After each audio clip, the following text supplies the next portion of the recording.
아침을 여는 독서방송. 안녕하세요, 성일고 학생 여러분. 2022년 세 번째 아침을 여는 독서방송 지금 시작합니다. 오늘은 멋진 시 한 편으로 시작해보려고 합니다. 달에 관한 명상, 류시화. 완전해야만 빛나는 것은 아니다. 너는 너의 안에 언제나 빛날 수 있는 너를 가지고 있다. 겉으로 보이는 너보다 더 큰 너를. 달을 보라.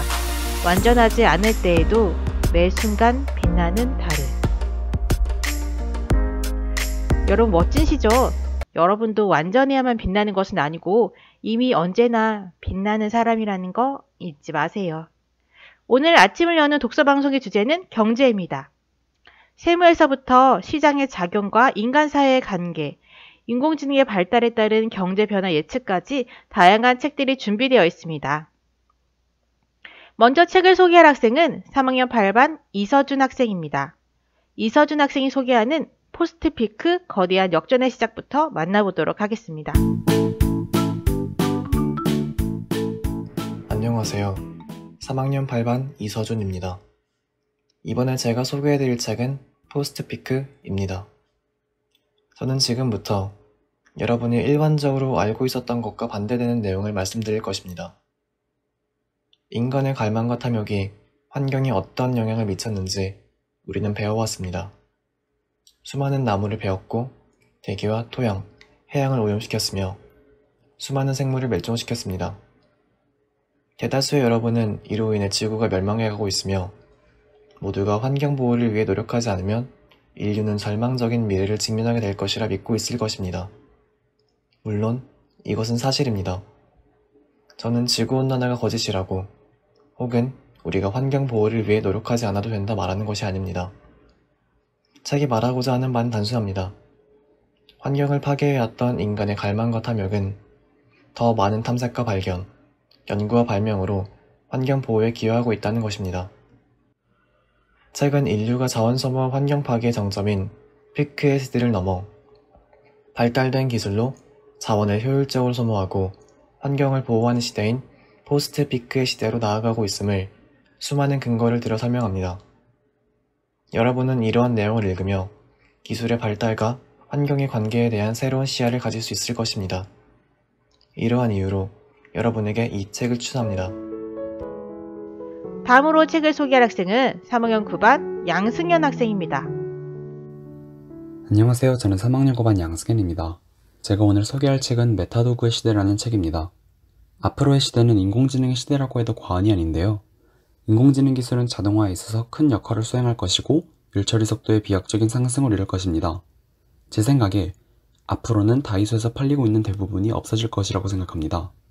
가정에서 3D 프린터로 모든 것을 만들어낼 수 있기 때문입니다.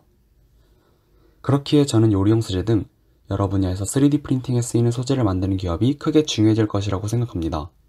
저는 또한 한계비용 제로사회에 대한 내용을 흥미롭게 읽었는데요. 이를 증강현실에 접목해 생각해 보았습니다.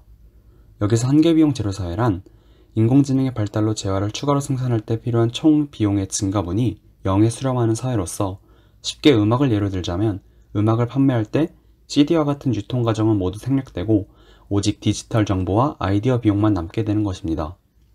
만약 한계비용 제로사회가 온다면 상품의 디지털 정보만으로 증강현실 내에서 상품을 둘러볼 수도 있고 프린트에서 실물을 직접 볼 수도 있으므로 특히 문화 서비스의 경우 큰 타격을 입을 것이라고 생각하였습니다. 저는 4차 산업혁명을 주도적으로 살아가고픈 사람에게 이 책을 추천합니다.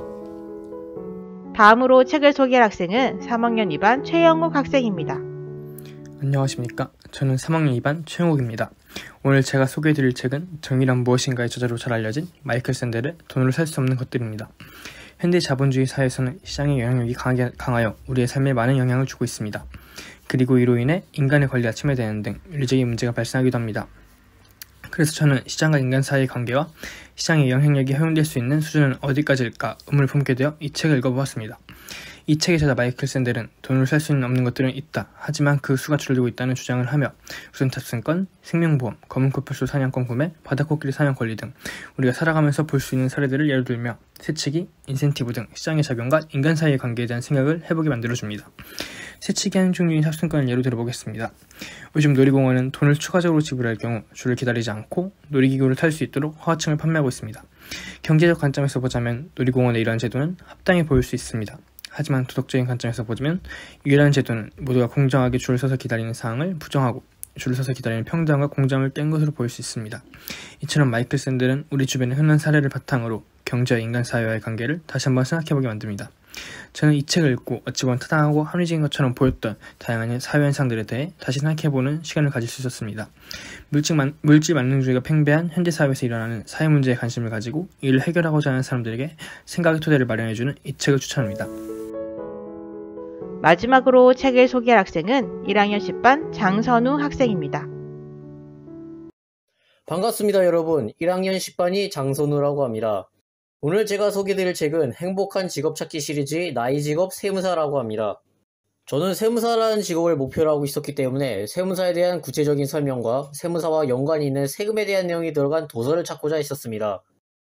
딱 맞게도 이 책에서는 세무사라는 직업이 어떤 일을 하는지, 세무사가 되려면 어떤 과정을 치러야 하는지, 세무사와 비슷한 역할을 하는 직업은 무엇이 있는지, 거기에 더불어 세금의 역사와 종류, 그리고 세금의 그 필요성에 대해서까지 적혀 있었기 때문에 이 책을 고르게 되었습니다. 나의 직업 세무사라는 책은 제가 성일고등학교에서 가장 처음에 빌리게 된 도서이기도 한데요. 이 책 덕분에 지금까지 잘 모르고 있었던 세무사에 관한 정보를 알게 되어 저에게 있어서는 세무사라는 직업에 한가름 더 가까워지는 계기가 되어준 책이기도 합니다. 세금에 관한 흥미로운 이야기와 세무사에 관한 유용한 정보가 들어있는 책이니 세금에 어느 정도 관심이 있거나 세무사를 목표로 하는 분들은 꼭 한번 이 책을 읽어보시길 바랍니다. 아침 방송 덕분에 여러분에게 이 도서에 대한 정보를 알려드릴 수 있게 되어 정말로 만족스러운 기분을 느끼게 되었습니다. 내년에도 기회가 된다면 다시 한번 참여해서 다른 책들에 대해서 소개시켜드리도록 하겠습니다. 지금까지 1학년 10반이 장선우였습니다. 감사합니다. 독서 퀴즈. 지난번 독서 퀴즈는 3학년 2반 김민준 학생이 소개한 10대와 통하는 미디어에서 출제되었었죠. 오늘날 우리가 미처 의식하지 못하고 있지만 많이 사용하는 타당성 있는 판단 자료로 적절한 것은 무엇일까요? 하는 문제였습니다. 답은 2번 미디어였고요. 당첨자 추첨은 1학년 8반 정주현 학생이 해주었습니다. 그럼 당첨자는요? 두구두구두구두구. 당첨자 공교롭게도 같은 반이네요. 2학년 4반 황희석, 2학년 4반 김강민 학생 축하합니다. 그리고 지난번에 학번과 이름 쓰지 않으면 무효화된다고 안내해 드렸었는데요. 학번 안 써주셔가지고 무효화된 표가 있었어요. 학번 이름 써주는 거 잊지 마세요.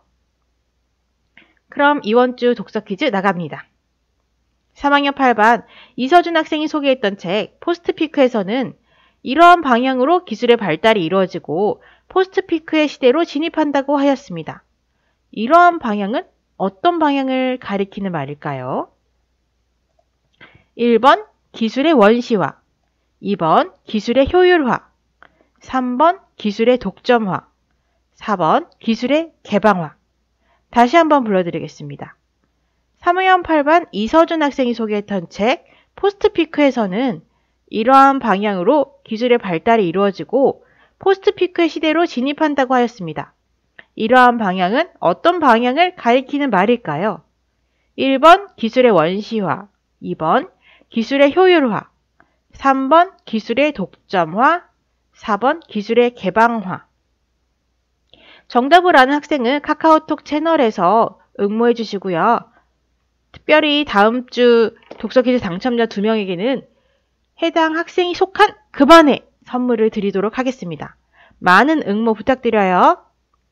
오늘 방송은 여기까지입니다. 다음 주는 시험 기간이라서 한 주 쉬고 5월 4일 수요일 아침에 다시 찾아뵙겠습니다. 함께 해주신 학생 여러분 고맙습니다. 오늘도 힘내세요.